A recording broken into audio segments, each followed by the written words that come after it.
আসসালামু আলাইকুম। বিল্ডিং করবেন, নিজের বাড়ি করবেন, আগে ঠিকাদার যাচাই করবেন সে ড্রয়িং বুঝে কিনা, ঠিক আছে?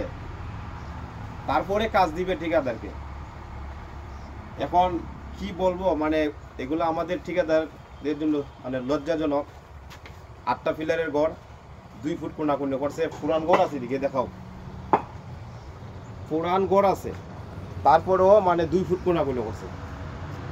মালিকের অনেক ক্ষতি হয়ে গেছে, ঠিক আছে? হয়তো মালিকে এগুলো বুঝে না, তবে এখন একটাই সমস্যা হয়েছে, ইঞ্জিনিয়ার সাহেবের যদি টাইম মতো আনা হইতো, তারা আনছে এমন টাইমে মানে গেট বিম বান্ধা হয়েছে, তখন ধরা গেছে কোনাকুনি। এগুলা কোনো ড্রয়িং মতো কোনো কাজ হয়েছে, যে কারণতে 7টা বীজ উড়ানি লাগছে, শুধু একটা কলম ঠিক রেখে 7টা বীজ উড়ানি লাগছে। তো আসলে যেটা আমি যেটা ধরাইতে চেয়েছি, প্রত্যেকটা বাড়িওয়ালাই চায় কম রেটে কাজ দিত। আমি তাদেরকে বলি, কাজের রেট যাচাই করবার আগে আগে কাজ দেখবেন, কাজ বুঝে কিনা, ঠিক আছে? ভালো কাজের ভালো রেট। ওকে।